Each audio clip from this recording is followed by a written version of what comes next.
This podcast is sponsored by nobody. Hey dudes, welcome to Splat from the Past, the only 80s themed horror sci-fi show where things can get totally radical. Now today I will be welcoming an old friend of mine from the high school days. I am talking about Melissa WolfKlain. I went to school with her siblings. She graduated the year before I got there, but I knew her, just from being around, and I'd hear stories about what a talented actress she was and how awesome she was, and I got to know her, and she's coming on today. We're going to nerd out on high school. We're gonna talk about high school days. We're gonna nerd out on musicals. We're gonna talk about she was in a very compelling and groundbreaking TV movie back in 2000 called The Truth About Jane, which was a LGBT focused TV movie, and it was so amazing. It impacted a lot of us out there, and it's going to be a great conversation today. I can't wait. Like I said, Melissa is awesome, and I can't wait to talk to her. She just finished up a show last week, as a matter of fact. I'm going to ask her about that, and it's going to be, like I said, awesome. So yeah, here is my interview with Melissa WolfKlain. Hello. Hey, Melissa, welcome to the show. How are you today? Thanks, I'm good. How are you? I am spectacular. Thank you so much for doing this finally. Yeah, of course. I'm glad we got a chance to do it. Yes, oh my God. So, you graduated from San Mateo High School in 1997. I graduated from Bayside in 1997. And okay. I got to San Mateo the next year when your brother Tyler was a sophomore. Junior year, I started using the internet, and I was a member of the San Mateo High School alumni group. And I sent you an email because I had heard about you over the years from Mr. Friedman, and all the drama kids said that you were so awesome and so talented and so forth. And you said something to me in that email I will never forget. Oh, really? Yeah, because I told you I was a football player, and you said, well, I hope you're nice to the cheerleaders because they're athletes too. I love that for me. Yeah. Well, I'm glad that stuck with you. That's really funny. Oh, yeah, and I was always nice to them. I mean, they weren't always nice. I'm sure. They weren't always nice to me, but I was nice to them. I was never an alpha bro, though I tried to be, right. But I'm just uncomfortable by macho-ness unless it's depicted on screen by old Hollywood legends, Right. But well, I'll tell you a secret. Most women are off-put by macho-ness as well. So I know you're in good company. Oh, thank you. Yeah, but I think I must have met you at Tyler's graduation or something. But you were in the Probably. You were in the same class as Catherine Brinkman. Yes. Mm-hmm. Yeah, I've had her on here twice. Love her. She's awesome. Oh, nice. Oh, that's cool. Yeah, she actually, when she moved to New York, she moved into my apartment for a little while. Nice. She was subletting from me, so it was nice to reconnect with her that way. She may have told me that too. I can't remember, but it sounds familiar. Mm-hmm. Who was a part of your crew in high school? Who was? Andrea Braun, who's now Andrea Braun Wilson. We did a bunch of shows together. Jamie Crane. Mm-hmm. Probably older people. You didn't really know a lot of peeps. Katie Sandel, now Katie Sandel-Farino. Emily Olsen. These are people that I still keep in touch with. So. Yeah, Emily Olsen. That sounds familiar. Yeah, Ben Olsen was her brother. Her Ben. Brother. Yeah. Yeah. Yeah, I mean, you guys got to win CCS in varsity football with Albert Tupeludo there. Yeah, he was insanely talented. Yeah, I used to run into Francis all the time when I was a bouncer. Oh yeah. Yeah, when I was a bouncer at the swinging door, I had just started, and the class of '97 reunion after party was like one of my first nights working, and Yeah, and I remember I did not see you there, and Nope. I didn't see a few people there that I knew. Like, I didn't see Chris DiCarpio or Brett Saki, but I did see Vince Franzella and Miguel de Trinidad there. Nice. Yeah. Yeah. Beaver. Yeah, and then the 98 reunion, I was actually invited to, and that was a special night for me because I got Dave Mokhtari to sing karaoke with me. Oh, that's cool. Yeah, I miss him. He was such a good friend. I love that guy. Yeah. Yeah, he DJ'd my 25th birthday party at the Vinyl Room, and usually Josh Unesian was the usual DJ on Saturday night, but they switched places. Josh ended up coming to the party because I've known him since we were in elementary school, and it was a great night. It was a special night for me. Yeah. Nice. So, what age did you start gravitating toward acting? Oh my gosh. Well, when I was in middle school. So when I was in 6th grade, I did my first musical with Mrs. Musante at Bowditch. Mm-hmm. And that just like started my love of theater. I didn't even know anything about it really. And then my dad got me season tickets to the shows that came through San Francisco, which was always so fun, and to see all the national tours. And then I went to school in Arizona for musical theater. And then after I graduated, I did the national tour. I got cast in the national tour of 42nd Street. Mm-hmm. And my first city that we performed in was San Francisco at the Golden Gate Theater. So It was like a full circle moment, which was really, really cool for me. And all my dance teachers got to see me, and my drama teachers and all that. And it was just, it was really special. Wow. So did you know early on that you could like sing and dance? Yeah, I think so. I think when I was like 6 years old, I sang "You're a Grand Old Flag" because we learned it in school. And I think I had some vibrato in my singing voice. I'm not really sure. And my mom was like, oh my gosh, she can like really sing. They were surprised because they had never heard that from me before. And so then from then on, I was like, oh yeah, I could sing. Great. Yeah. Fun. I should do more of this. So you started out doing plays for PCLO? I did when I was in high school. Yeah. Oh, okay. Are they still around? They not anymore. They were Broadway by the Bay after they were PCLO, and then now they're not really doing stuff anymore. I'm not sure if they're coming back or what. Hopefully, we could use all the theater companies we can get. Yeah, because around 2013, I was trying to get back into doing prop handling backstage and stuff, and I was looking at like all the theater companies and stuff, and I was like, PCLO, they're like not around anymore. I see no website, Yeah.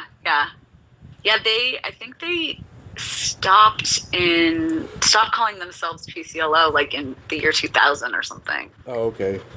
Around then, and then became Broadway by the Bay. What was the first musical that impacted you, whether it was on film or live theater as a child? Oh, there were two. Mm-hmm. Les Mis, I saw the national tour of Les Mis, and that just knocked my socks off. I just thought that was the most unreal thing that I'd ever seen or heard or experienced. It was just magical. Just all the singing, the voices, the spectacle of it, the turntable, just, have you ever seen Les Mis? I've heard of it. Show? I've heard of it, but I haven't seen it. Les Miserables. Yeah, it's just, if you ever get a chance to see it, I highly recommend it. It's just a beautiful show. And so that was like, wow, this is what theater can be. And then another one was the national tour of Sound of Music.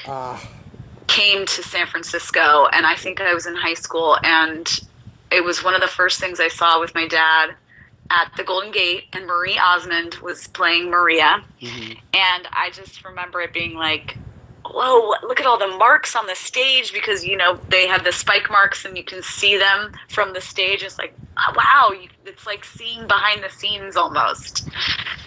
And it was just, that was a really cool experience too. And then seeing all the kids on stage and being like, oh, I could do that. Yeah.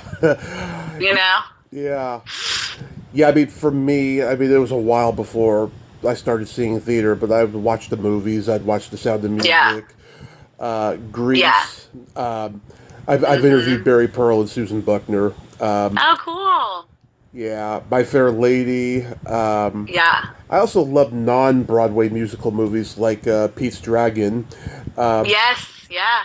My brother had the soundtrack given to him on vinyl. He's 9 years older than me, and so like when it first came out, he had it on vinyl. And by the time I was like 5, my mom would play it for me, but it skipped every time because it was so scratched.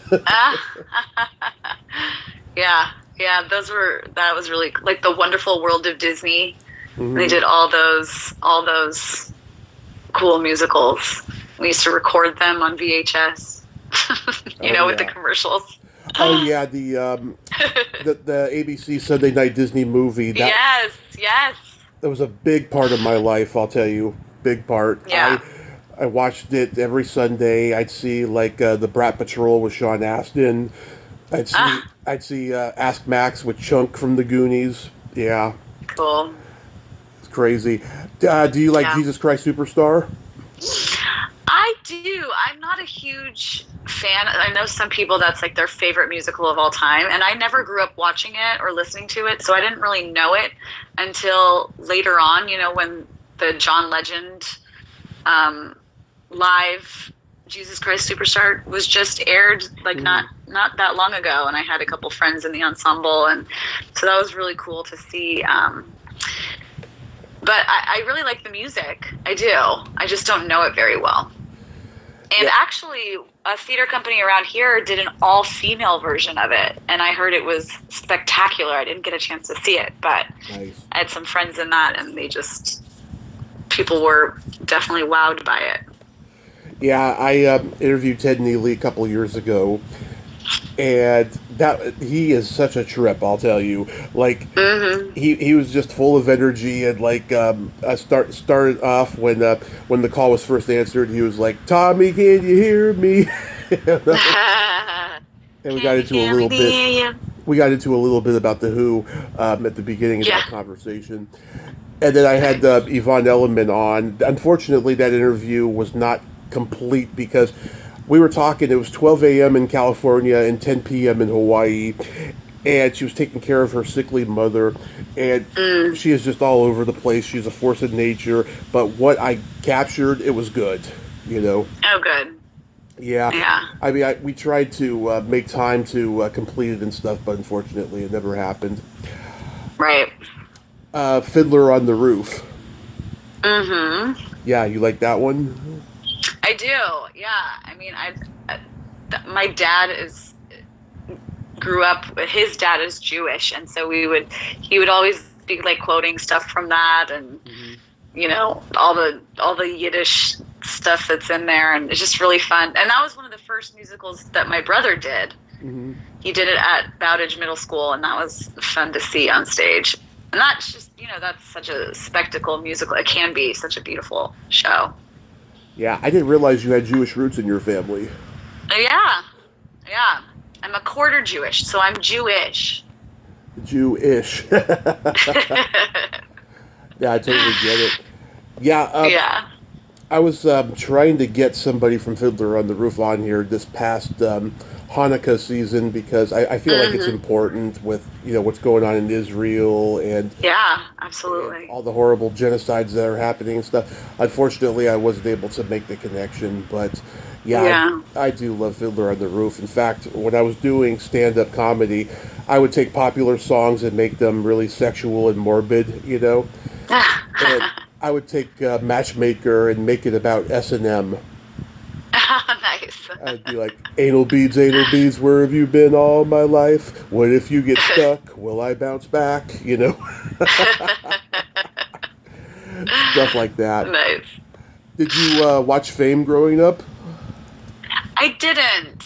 No, we didn't. I watched the movie. Yeah. There was a TV show too, I think, that I didn't see. I saw the movie a couple times.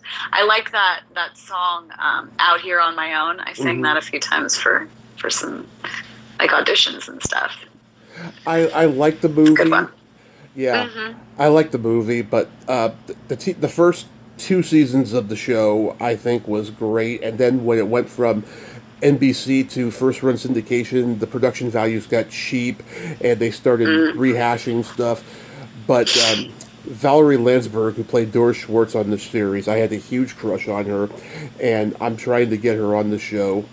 And the woman who played Doris in the movie, Maureen Teefy, she's great, but she's an Irish girl from Philly. I mean, Valerie was much more authentic, being a Jewish girl from New York herself. I really think she embodied Doris on that show. And what was great about her as Doris on the show was that, you know, she could be this tough-talking girl from the streets 1 minute, and then once she started singing, she became so vulnerable, you know? Yeah. Which was so great about her. I've talked to a few people who were in, like, you know, the later seasons of the show, you know, but again, I think the show was at its best in the first 2 seasons. How about Annie? That's one that I never did. I auditioned for it when I was like, I think I was in high school, like early high school or middle school, and I didn't get in. It was at PCLO, and that's, you know, PCLO was so sought after in those years, and had some really good talent coming in and out of there, and I just didn't get in. I never got to do it. Now, is there a little bitterness there? No, there's no bitterness. It made me be like, oh, okay, yeah, I need to work harder if I'm gonna try to be at this level. So it was actually a good thing. Yeah. Yeah, there's a couple actresses that I've interviewed from the original Broadway run, you know. Yeah. And Roseanne Sorrentino, who played Pepper in the movie, she's a 3-time guest of mine. She's a funny, raunchy stand-up comic in New York now. Nice. Yeah, she just retired from being the dean of a high school or something. Oh, cool. Yeah. People make that switch to careers that are more stable and sustainable. I get that. I know. I've learned that more and more as the last 7 years I've been doing the podcast about how, you know, people are so talented on screen, you know, but then the business side gets in the way, and then they have to like switch careers. But then a lot of them come back to it later, you know. Yeah, like have a family, or you get your insurance for a few years, and then you're like, no, but I miss it. Yeah. I miss that part of me. West Side Story has always been a favorite. I don't want to see the new one though. It's just, I'm such a purist of the original. You know, did you see the movie? I haven't seen the new movie. I heard it's fantastic though. I actually really do want to see it, to see what they've done with it. I do love the original, and I love the show, and the music is so beautiful, and the story, obviously, it's from Romeo and Juliet, but it's just such a beautiful show. I would love to see the movie again, like the new one. Give it a chance, Tommy. Give it a chance. I'll think about it. I mean, yeah, it's Spielberg, you know, and I think Spielberg is great, but I don't know. Maybe I will. Maybe. Yeah, I mean, Ariana DeBose won the Oscar. I feel like that's worth a look just for that. I wish San Mateo did that play when I was there. Such a good one. It would have been great. What were the top favorite highlights of San Mateo musicals that you were in, that you look back with fondness? Well, the very first musical second musical I did at San Mateo was The Music Man. And I grew up watching The Music Man, you know, Robert Preston, and it was just such a fun show to do, and I played Winthrop, the little boy with the lisp. Yeah. And it was just so fun, and people, you know, we would do these Pays concerts. I don't know if you remember those, but like kids would come in. Concerts. Yeah. And kids would come in and they would ask questions, be like, does everyone go to the high school, even that little boy? So I was like, well, I must have been doing something right if they actually thought that I was a little 8-year-old boy at 14 years old. I remember going to a Pays concert, I think it was third grade, 91 to 92, in that range. And it was a play where all these people were like doing these ballet dances and making authentic animal sound noises. Oh, interesting. Yeah, I wish I knew what that was called, but it was so good. And it was so funny, too, just to see how amazing these people were at doing that. Right, right. But by the time I came to San Mateo, I mean, we had Damn Yankees and Grease and Pippin. Yeah. I auditioned for the Sound of Music sophomore year, and oh my god, that was not my finest moment, I'll tell you. So we do the dance audition, and we're dancing to There Once Was a Lonely Goatherd, yodelay-hee-lay-hee-hoo. Yeah. And I just could not get it together. And then Mr. Friedman had this idea that all the experienced people would pair up with an inexperienced person and go out there and teach them the dance and everything. I was paired up with Marcellus Waller. Okay. And this is the first time I met Marcellus. And some of my fondest memories of high school is Marcellus in our advanced drama class, because he made me laugh every day. He's such a funny guy. Yeah, he's really talented. Yeah, so he's teaching me the dance and everything. Then it's time for the song part. And just before it's my turn, Cameron Fife does his audition song. And I'm like, oh, he's going to get it because he's got that very youthful, exuberant singing voice. So then it's my turn. I do the Jet song in West Side Story, and I don't have sheet music. I couldn't get any, so I asked the guy who was playing piano if he knew the song, and he said not off the top of his head. I was like, oh, God, this is going to be a disaster. So I did it, and I actually got a really good applause from everybody in the room. Oh, nice. And then, I asked Mr. Friedman why I didn't get it. I know why I didn't get it, but I just wanted to hear it from him, right? And it was one of the few times where I didn't disagree with someone over the rejection. I was like, yeah, I know I can't sing. I know I can't dance. Okay, that's cool.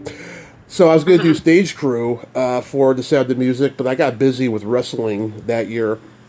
And then I was going to do it the next year for My Fair Lady, and I was wrestling again, but then I had to quit the team because I had a health scare that ended up not being anything. So then I was like, okay, I'm going to do it for Pajama Game because it's senior year. I want to do stage crew, and I did it, and I had a blast. It was a lot of late night hours those last couple of weeks, as you know. Yeah. But it was a blast. The craft service food was great. I remember, it would get really monotonous hearing the same songs over and over again. So me and the other prop handler, we would just tell each other the most offensive jokes just to make each other laugh during the monotony. And we'd go into the dressing room and we tell these jokes to the actors, and like Justin McKee and Austin Ferris would tell us jokes that were just far worse than ours. That sounds right. Yeah. Some of my other favorite memories from high school is Justin and Austin telling me jokes, making me laugh. Yeah. Yeah, it was a blast. But I'll tell you, it was so demanding that I didn't want to do it again for a long time. But then in 2014, I volunteered for Broadway by the Bay's Anything Goes. And I worked on that for about 2 weeks, and then they let me go opening night. And I was sad. Oh. Yeah.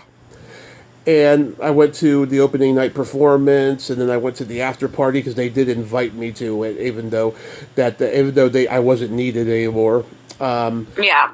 Were you a prop master for that? I was a prop master. Yeah. Oh yeah. Usually they don't need props anymore after that, so that's probably why. Yeah, and during that time, I was homeless. My mom and I were both homeless, and we were going through an awful lot. And I did that because they paid $400 and needed extra money, so it wasn't a total waste. But I felt so bad, that I got let go opening night because I wanted to go with them. They were going to be touring to San Jose and Monterey and stuff, and I didn't get to go. Yeah. I didn't get to go, sadly, but it was fun. Yeah. You learned something. You got to have that experience. Yeah. You can only move on, Yeah, and a girl I've known since second grade was in that play. She did some San Mateo plays. Do you know Jennifer Martinelli? Yeah, of course. Yeah, she was in the play, and so That's fabulous. it was good seeing her. Yeah, and I made friends with this one girl. I've been trying to get her to come on the podcast since day one, and she's been doing like a lot of traveling around the world. Hopefully, I'll get her at some point. Who's that? Her name is how do you pronounce her last name? Her name is Katie. Her last name is, I think, Jamie or something. Oh, Katie Jamie? Something like that, yeah. Oh. Yeah, she's a redhead. She's probably in her late 30s by now. Mm. Yeah, she was very talented. The way she sang "You're the Top" with the guy who was playing the male lead was friggin' hilarious. We did a rehearsal where the whole play was like rehearsed in front of the whole cast and crew, just for laughs and everything. And just the facial expressions she made during "You're the Top" were so good that I wish that she kept doing it, but it was just for laughs, Right. So you mentioned before you went to college in Arizona. I lived in Arizona briefly back in 2007. I lived over by Arizona State. Is that where you went? No, I went to school in Tucson. So Oh, I went to okay. U of A. I went to U of A. Is that the college where Revenge of the Nerds was filmed? It might have been. I'm not sure. One of those Arizona colleges was filmed at Revenge of the Nerds. Yeah. Yeah. Yeah, that sounds familiar. Yeah, and I've interviewed some people from the cast. You'd think I would know which one by now, but Yeah. it's one of them. So, is that when you get cast in The Truth About Jane? Yes. So I auditioned. The casting director.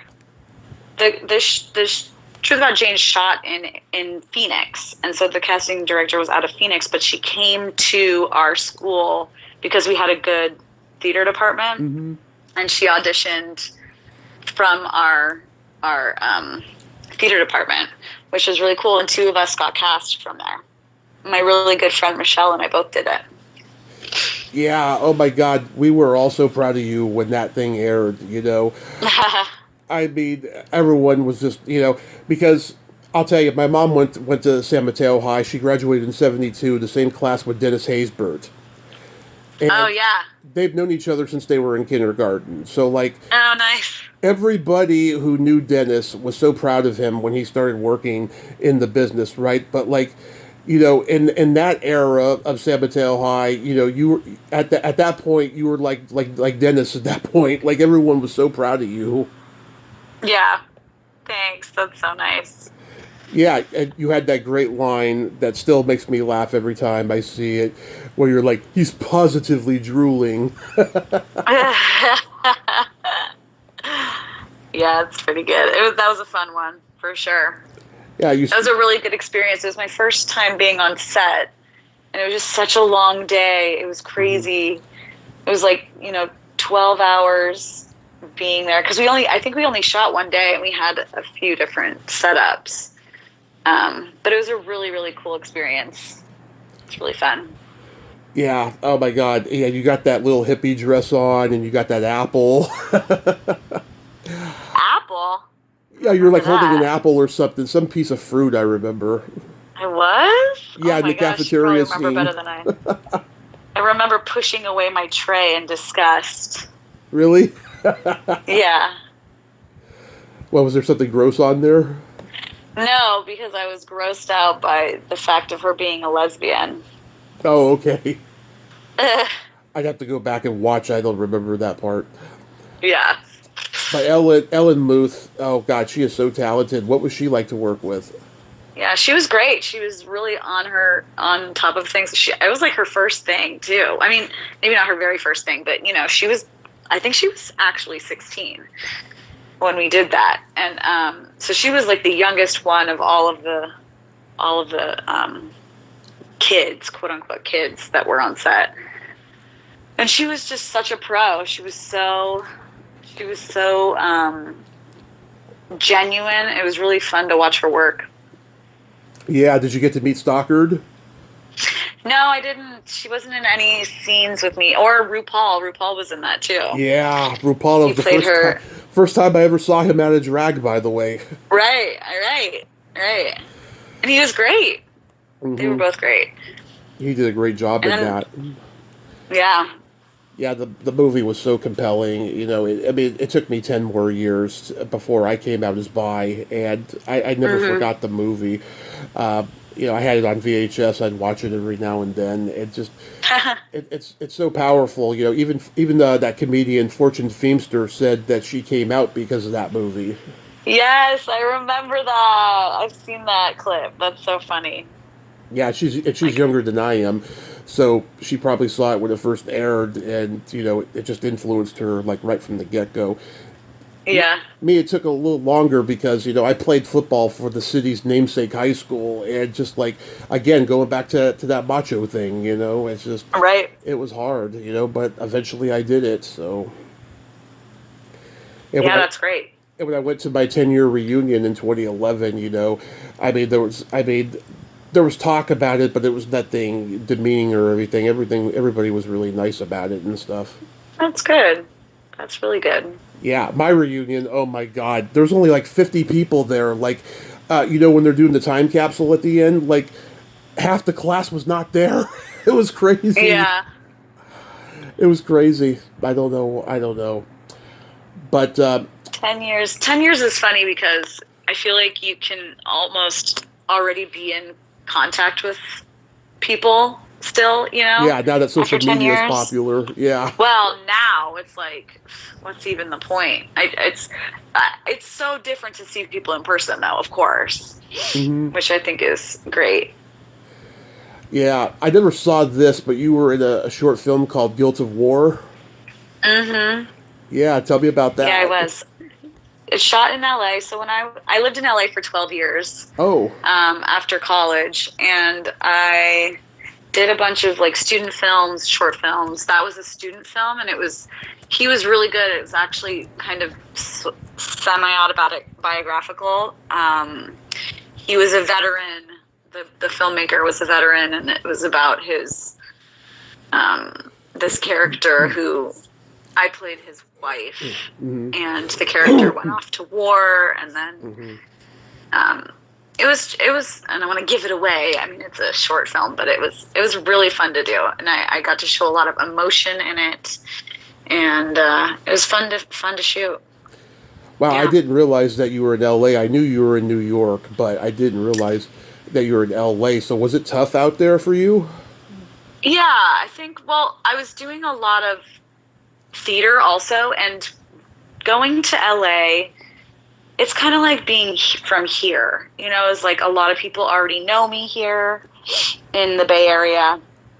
Like moving to LA is like moving in on other people's turf, you know. Like people that grew up there, they have their relationships with the casting directors and the theater companies and stuff, so it was hard to get in. I did do a few things. I played Peggy Sawyer in 42nd Street and Ginger Rogers in Backwards in High Heels, and I ended up doing Shrek, playing Princess Fiona in Shrek the musical, the very last thing that I did for a really good theater company. And so that was really good to have those experiences. But it was harder to do theater. And I did come back up here to do stuff. I also got the tour of 42nd Street out of LA, and I got the White Christmas national tour out of LA. So it was, you know, it wasn't a total loss, but it was, I got to do a lot of film stuff too, which was good. And I moved to New York after that for 5 years before moving back here. Do you know Dina Schuhaber? No. Yeah, she was my class at San Mateo, and I was in drama with her. She's been in LA since 2008, I want to say, and she's doing pretty good. She's been in a lot of streaming shows and little shorts and movies and stuff. I had her on last year, and she was stunned that I found her, and I was stunned I found out she was an actress. I didn't think she was going to act, to be honest with you, but but she is, yeah, and she's great. You guest starred on America's Most Wanted, America Fights Back. I did. Yeah. Yes, it was. I don't have any footage from that, unfortunately. They didn't give me any, so which was kind of a bummer. But I was one of the reenactments on back when America's they still Most did them. Yeah, yeah.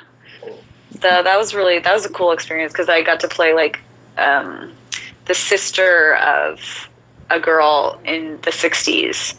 Yeah. So it was like a period, I was dressed up in like period clothes and my hair and all that. And so it was a short shoot. It was like one day, but it was really fun to do. Yeah, my dad and I, we used to watch America's Most Wanted all the time because we just loved hearing John Walsh's voice and the way he would call these guys creeps and perverts and all of that stuff.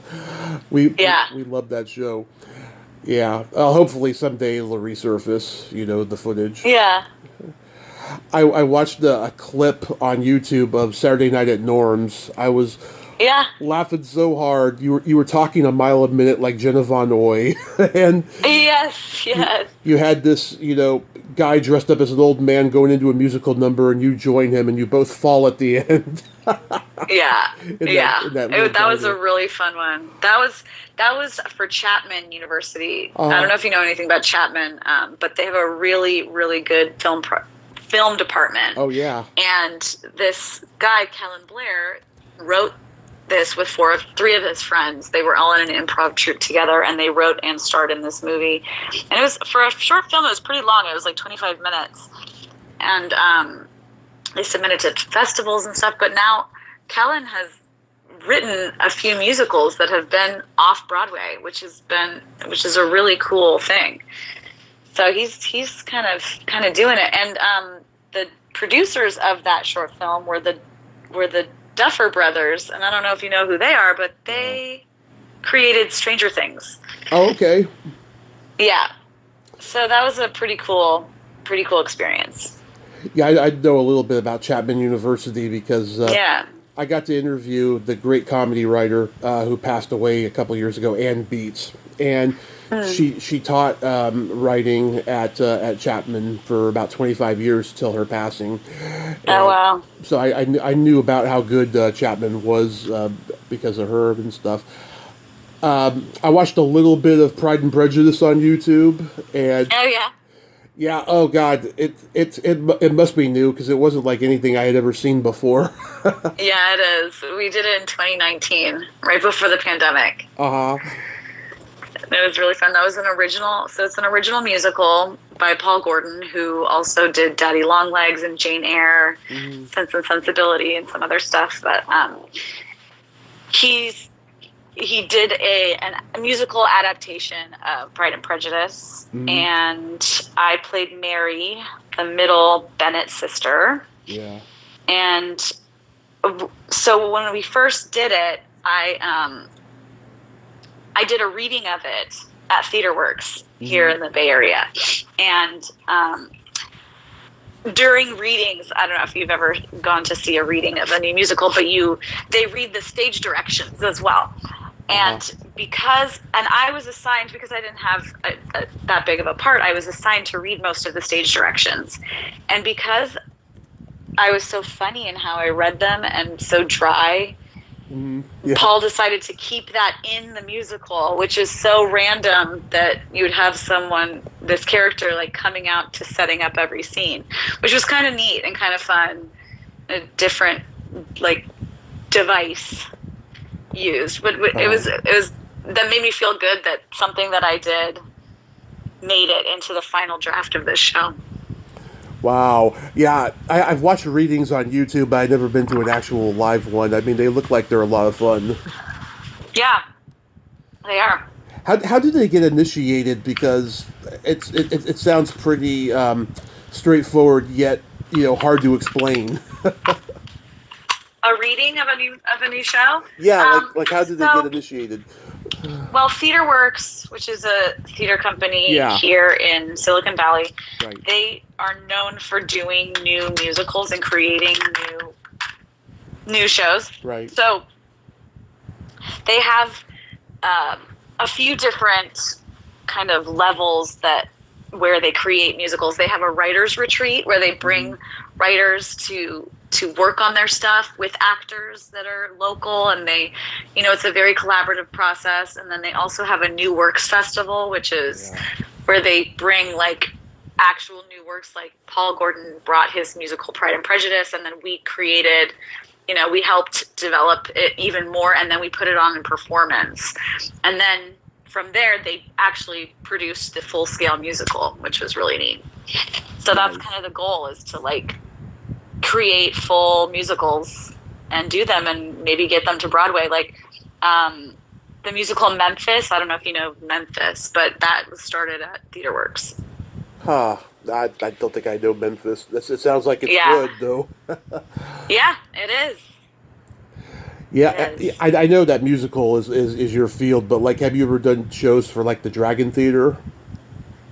No, I don't know the Dragon Theater. Where is that? Wow. So, okay, they were in Palo Alto from 1995 to 2012, and then in early 2013 they moved to Redwood City, and I volunteered to do concession stands for a lot of their shows in 2013 and 14 until my homeless situation got worse. And I loved their shows. They were just these little tiny, 1-act, 2-act shows, and they were really awesome. The people there were kind of cliquey, though, and it reminded me as to why I've never pursued an acting career, because it took me back to high school, but they do great shows. Yeah, nice. Well, are they still around? Oh yeah, the woman who started it in 1995, she sold it, I think, about 4 or 5 years ago, just before the pandemic, and so they got a new owner now. Oh, cool! I'll have to look into it. Yeah, they do these really obscure ones, like they do And Miss Reardon Drinks a Little. That's a great play. That was the first one I actually volunteered for, and nice. Rich and Famous, which is written by the guy who wrote 6 Degrees from Separation. Yeah, they even did a play that Steve Martin wrote. Oh, that's cool. Yeah, so they got a little bit of history there. Yeah. But you just did a play recently, so how did it go? I did. It was great. It was Guys and Dolls, which I'm sure you've heard of. Of course. And it was at San Francisco Playhouse. I played Adelaide, which was really fun. It was such a funny, fun, loving role. I'm so grateful I got to play her. And I'm sad it's done. The guy that played opposite me, Joel Roster, who played Nathan, was just fabulous, and I could have done that show for a lot longer if they had let me. And the whole cast was wonderful. I mean, that's not to take anything away from anyone else, but we just had a special kind of relationship, which was nice. Yeah, I'll tell you, this time of year is so crazy. I would have loved to have gone to see the performances. But I do love that play, and I love Fagoo for Tin Horns. It's like one of my favorite Broadway tunes. Yeah, it's a good one. Well, if you want to, I have a show coming up, which is going to be at Hill Barn in Foster City. Oh, yeah.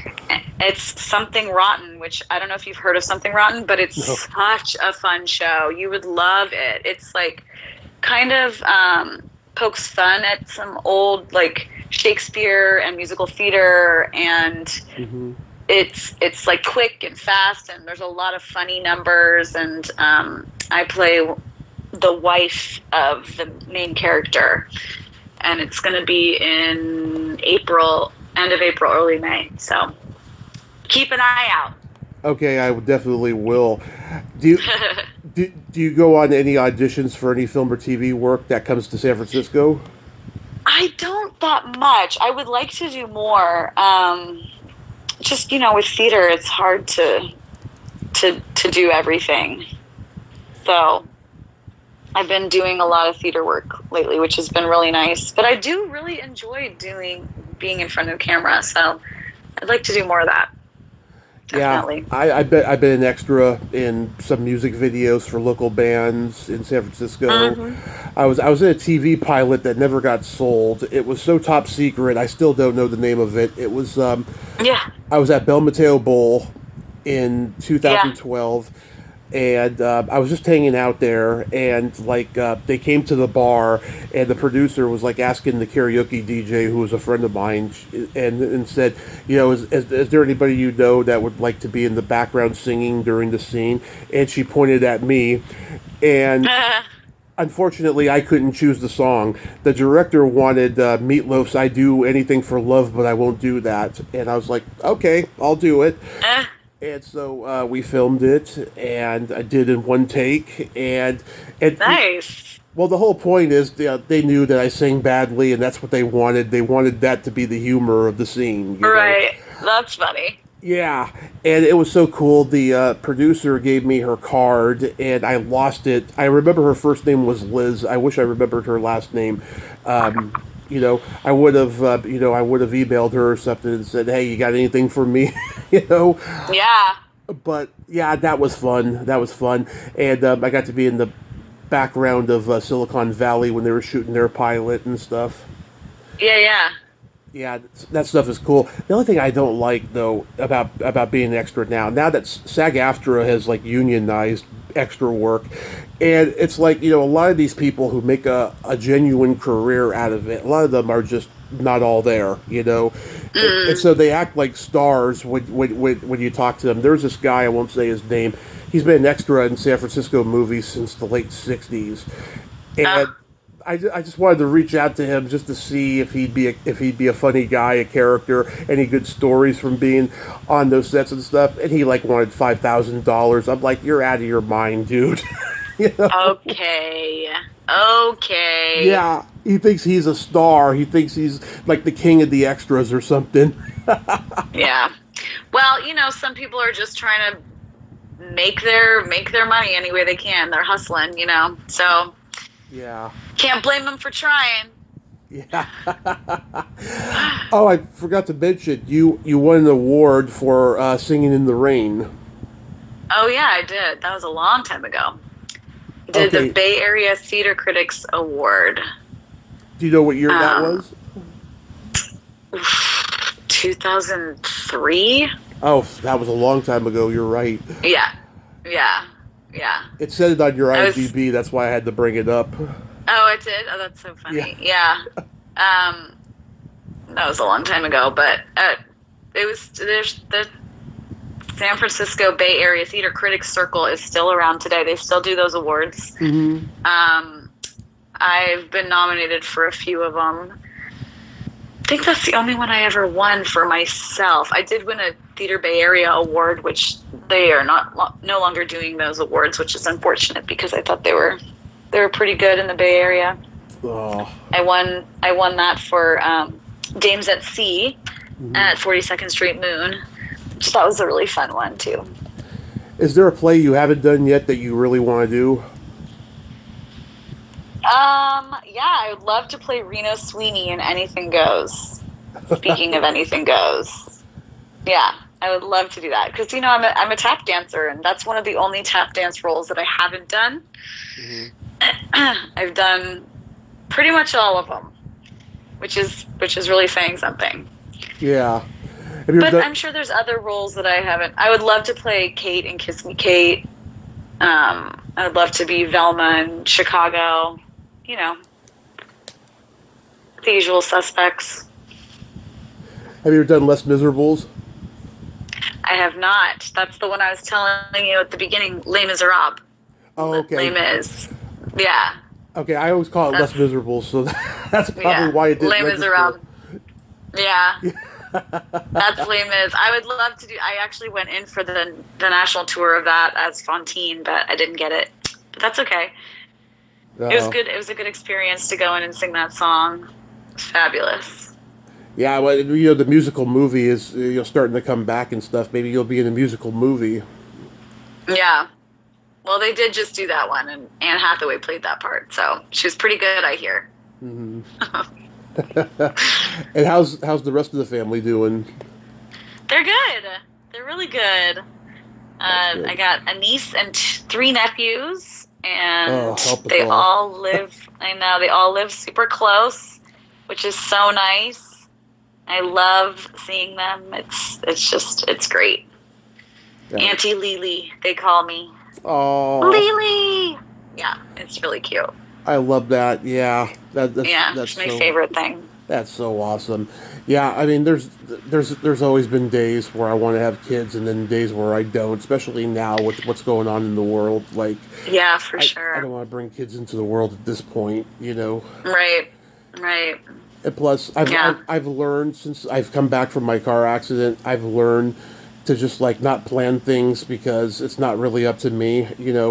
Just to just Mhm. take it day by day and just see what happens. Mhm. Yeah. Yeah. Because I look back to all the times I rushed. I was just rushing everything. And just I wish I could tell my younger self just to slow down because everything's going to work out just great. Yeah, that's good. That's a good outlook to have for sure. I mean, look at me. I'm coming up on 2,000 podcast interviews. I know, that's very impressive. Yeah, it's been a wild ride, and it's going to keep getting wilder. I'll tell you. Good for you. Good for you. Well, maybe I'll come back on when it's 4,000. 4,000. Yeah. It's funny. I was talking to somebody recently, and I said, I think I'm going to stop at 4,000. Oh, funny. That's funny. We'll see. Again, I'm not in the planning department, so we'll see. Yeah. Real quick, we got to play my secret silly game. Okay, what's that? This is a series of silly slumber party questions. It's no win or lose. It's just pure fun. And how the game works is I ask you the question, you answer it, and then you ask me that exact same question and I answer it. And feel free to comment on the answers because they might be funny. Okay. Melissa, are you ticklish? I am. Yeah, but it kind of can be sided. So, like, my right side of my neck is extremely ticklish, but my left side is not. Okay. Yeah. Are you ticklish? Yeah. I mean, my soles are very ticklish. I'm ticklish on my shoulder blades, my stomach, places like that. And I always tell people, I don't mind being tickled, but if you do it without warning, I will hit you in the groin. Yeah. That's very accurate. Is your belly button an innie or an outie? Innie. How about you? Same. Innie. Yeah. What color are your toenails painted?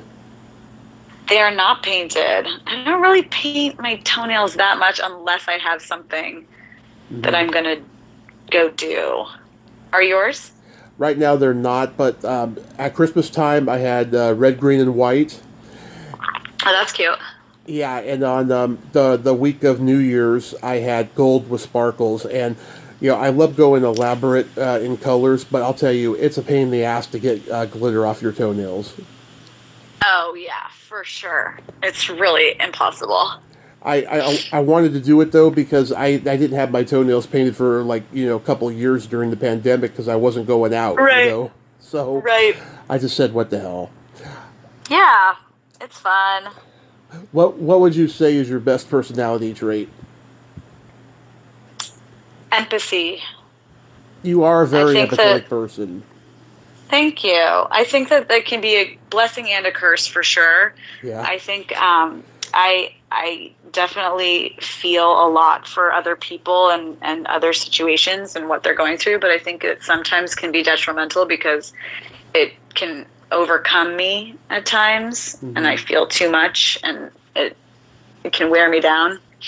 But I wouldn't give it up. I wouldn't trade it for anything. What's your best quality, personality trait? I also have empathy, but because I'm a Gemini, I also have no filter. Well, that's good too. Yeah. I think that's good. Yeah, you do. Be you. Yeah. Yeah. And you do have empathy, Melissa. You've always been kind to me. You always have. Oh, thanks. Yeah, from that first That's good to hear. From that first email interaction forward, if you could have anything named after you, what would it be? Oh boy.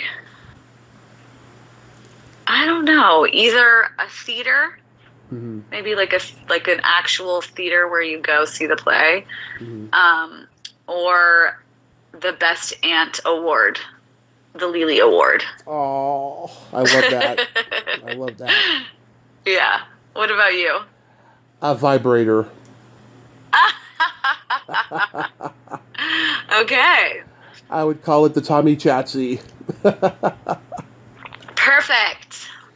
And then my favorite question, is there a stinky smell that just makes you gag? Oh my God, is there not a stinky smell? I lived in New York for 5 years, so yes, there's lots of them.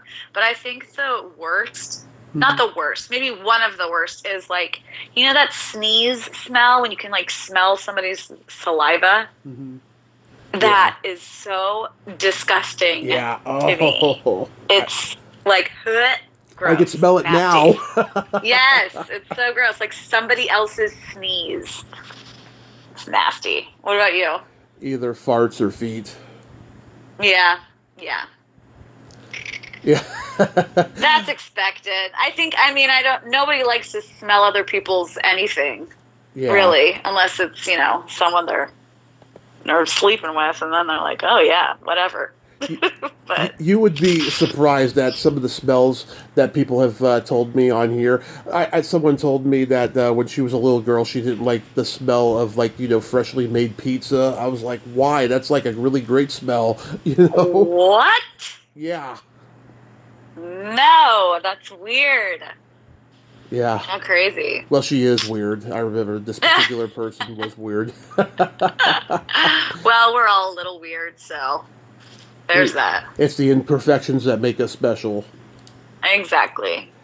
Melissa, I love you so much. Thank you so much for coming on today. Thank you. Thanks for having me. I really appreciate it. Yes, like I said, I'm so proud of you. And yes, next show, I'm going to make it an effort to come watch, Yeah, please do.